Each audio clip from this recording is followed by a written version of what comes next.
Hola, soy Manel Montes y a continuación encontraréis algunas de las noticias más interesantes publicadas en el portal noticiasdelaciencia.com. Os invitamos a comentarlas y a suscribiros al canal. Tras la llegada a Marte de la sonda Hope de Emiratos Árabes, le llegó el turno a la sonda marciana china.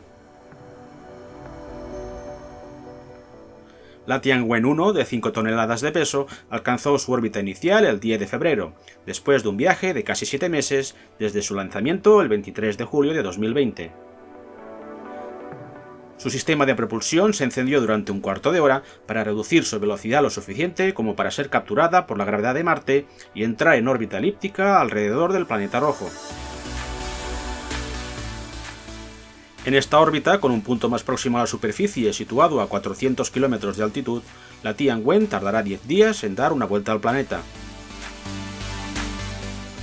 Después de entrar en la órbita marciana, las cargas útiles a bordo del orbitador, que incluyen cámaras y varios analizadores de partículas, comenzarán a trabajar y realizarán estudios del planeta. Esta misión está diseñada para mantener un orbitador alrededor del planeta rojo, pero también para soltar en mayo o junio un aterrizador del que saldrá un rover para explorar la superficie marciana. La Tianwen-1, que realizó 4 correcciones de trayectoria y una maniobra en el espacio profundo, tomó sus primeras fotografías en blanco y negro mientras se aproximaba a Marte. La sonda recorrió 475 millones de kilómetros y estaba a 192 millones de kilómetros de la Tierra cuando alcanzó la órbita del planeta rojo.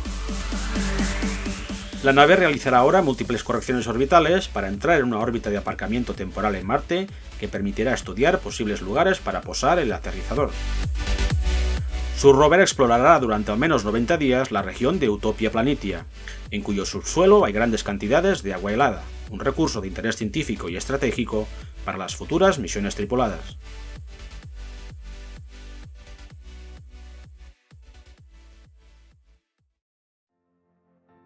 Un equipo de la Universidad de Leeds quiere determinar si se está acelerando o no la pérdida de hielo en la Tierra. Los cálculos indican que se perdieron 28 billones de toneladas de hielo entre 1994 y 2017, lo que equivale a una capa de hielo de 100 metros de espesor que cubriera todo el Reino Unido. El ritmo de pérdida de hielo ha aumentado notablemente en las últimas 3 décadas, pasando de 0,8 billones de toneladas al año en la década de 1990 a 1,3 billones al año en 2017. El deshielo a escala global eleva el nivel del mar, aumenta el riesgo de inundaciones para las comunidades costeras y amenaza con eliminar hábitats naturales de los que depende parte de la fauna. El aumento de la pérdida de hielo ha sido provocado por el calentamiento de la atmósfera y de los océanos, cuyas temperaturas han aumentado 0,26 y 0,12 grados centígrados por década desde 1980, respectivamente.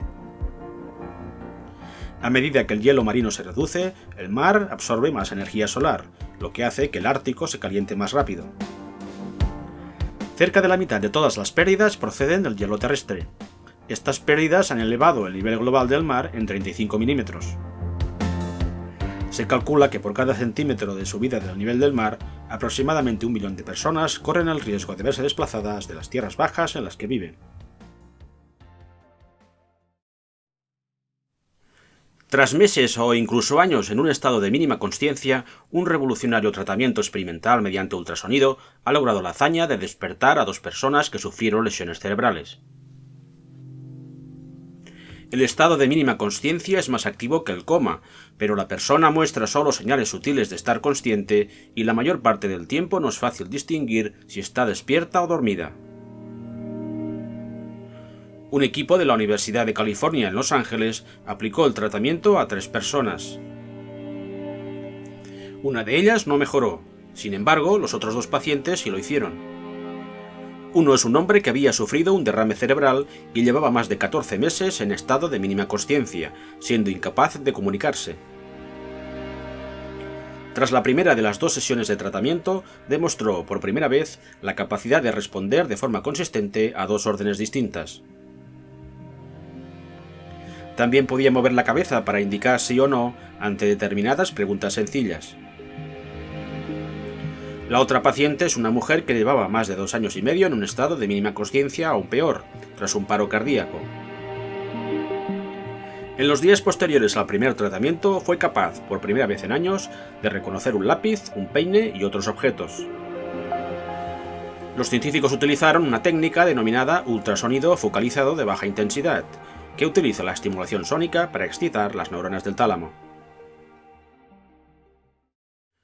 Unas obras iniciadas en los sótanos de la Escuela Española de Historia y Arqueología en Roma, del Consejo Superior de Investigaciones Científicas de España, han sacado a la luz una estructura de grandes bloques de piedra pertenecientes a los trabajos de reforma de la muralla que protegía la ciudad en el siglo IV a.C.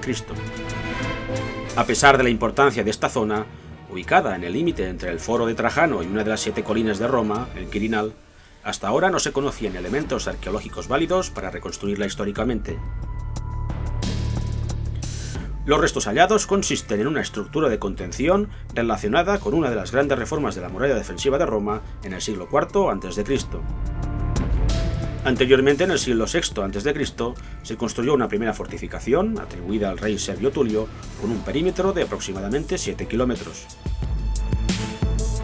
2 siglos después, tras la invasión de los galos en el año 390 a.C., la muralla fue reconstruida siguiendo parcialmente el recorrido de la anterior, un proceso que duró casi 25 años.